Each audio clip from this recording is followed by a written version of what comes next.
नमस्कार, मी सायली वझे पानसे आणि आज मी करते दम आलू.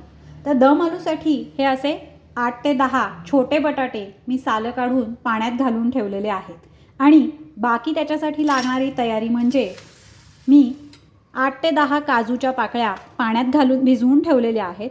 हे 2 मीडियम साईजचे टोमॅटो चिरून घेतलेले आहेत. एक मोठा कांदा बारीक चिरून घेतलेला आहे. हा 1 चमचा भरून किचन किंग मसाला आहे आणि ह्याच्यामध्ये आलं, थोडंसं आलं, लसूण पाकळ्या, लाल मिरची आणि हिरवी मिरची ह्याचं आपल्याला नंतर वाटणात घालायचं आहे. कोथिंबीर आहे, तमालपत्र आणि थोडंसं जिरं आहे, ही कसुरी मेथी आहे, मीठ आहे आणि हे काश्मीरी लाल तिखट आहे. या सगळ्या तयारीबरोबरच मी हे थोडंसं दही, खूप आंबट दही घ्यायचं नाही आहे, नॉर्मलच दही घ्यायचं आहे. तर हे थोडंसं दही मी फेटून घेतलेलं आहे. ते नंतर आपल्याला भाजीत घालायचं आहे, त्यामुळे भाजीला छान क्रीमी टेक्स्चर येतं. आपण जे बटाटे पाण्यात घातले होते ते आता मी पाण्यातनं काढून घेऊन एका कॉटनच्या कापडावरती पसरून घेतले, म्हणजे त्याच्यातलं पाणी सगळं शोषलं जाईल. आणि नंतर बटाट्याला फोर्कच्या साहाय्याने असे छोटी छोटी भोकं पाडायची आहेत, जेणेकरून तो मसाला आतपर्यंत त्याच्यात मुरेल. आणि आपल्याला हे बटाटे शॅलो फ्राय करून घ्यायचे आहे. हे बघा, असं या पद्धतीने बटाटा घेऊन फोर्कने 2-3 ठिकाणी मी त्याला छिद्र पाडते. असं सगळ्या बटाट्यांना आपल्याला करून घ्यायचं आहे. ज्या कढईमध्ये आपल्याला दम आलू करायचे आहे त्याच कढईमध्ये मी थोडंसं जास्ती तेल घातलं आहे आणि त्याच्यात हे आपण जे फोर्कने ज्याच्यात छिद्र पाडून घेतली आहे ते सगळे बटाटे आता मी ह्याच्यात घातलेत आणि ते आपल्याला शॅलो फ्राय करून घ्यायचे आहेत. आणि तेल जरी जास्ती आत्ता वाटत असलं तरी आपण नंतर भाजी त्याच्यातच करणार आहे, त्यामुळे तेल जास्त होणार नाही. एकीकडे बटाटे छान सोनेरी रंगावर तळून घेतोय तोपर्यंत आपल्याला मिक्सरमध्ये एक वाटण करून घ्यायचं आहे. त्यासाठी आपल्याला मिक्सरच्या भांड्यात टॉमॅटो, हे काजू पाण्यातनं काढून घालायचे आहेत आणि आलं, लसूण, हिरवी मिरची आणि लाल मिरची असं आपल्याला मिक्सरमधून वाटून घ्यायचं आहे. आपलं हे वाटण छान गुळगुळीत पेस्ट त्याची तयार आहे. बटाटे हे असे इतपत सोनेरी रंगावर आपल्याला तळून घ्यायचे आहेत. अजून बटाटे पूर्ण शिजलेले नाही आहेत. जे काही अर्धवट शिजलेले आहेत ते आता जेव्हा आपण ग्रेव्ही करणार आहे आणि वाफ देणार आहे त्याच्यामध्ये व्यवस्थित शिजतील. ज्या कढईत आपण बटाटे शॅलो फ्राय केलेत ते आता तेल गरमच आहे, तर त्याच कढईमध्ये आपण आता ही ग्रेव्ही करणार आहे. तर सुरुवातीला घालते मी हे तमालपत्र, जिरं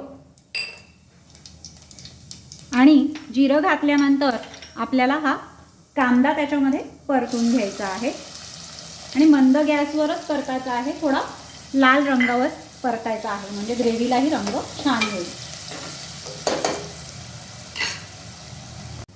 कांदा थोडा वेळ परतून झाल्यानंतर आपण मिक्सरमध्ये हे जे वाटण केलेलं आहे ते वाटण ह्याच्यात घालायचं आहे आणि वाटणही एक 3 ते 4 मिनटं व्यवस्थित तेल सुटेपर्यंत परतून घ्यायचं आहे.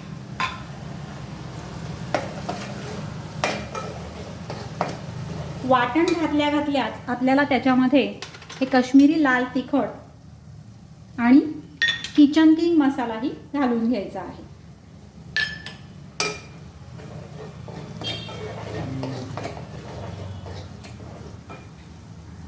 ग्रेव्हीला आता छान तेल सुटलेलं आहे, तर आता मी चवीप्रमाणे त्याच्यात मीठही घालते आणि कसुरी मेथी थोडीशी हातावर चोळून मी त्याच्यामध्ये घालते. आता मी एक 2 मिनिटासाठी गॅस बंद करते आणि मग त्याच्यामध्ये हे फेटलेलं दही आपण घालणार आहोत. जर गॅस सुरू ठेवून घातलं तर कदाचित ते दही फुटण्याची शक्यता असते, म्हणून आपण गॅस बंद केलेला आहे. आणि आता दही घातल्यानंतर पुन्हा एकदा आपल्याला व्यवस्थित मिक्स करून घ्यायचं आणि मगच गॅस सुरू करायचा आहे. दही मिक्स केल्यानंतर मी पुन्हा एकदा आपला गॅस सुरू करते. आता आपल्याला दिसतंय त्याप्रमाणे ग्रेव्ही छान क्रीमी दिसते, छान रंग आला आहे ग्रेव्हीला.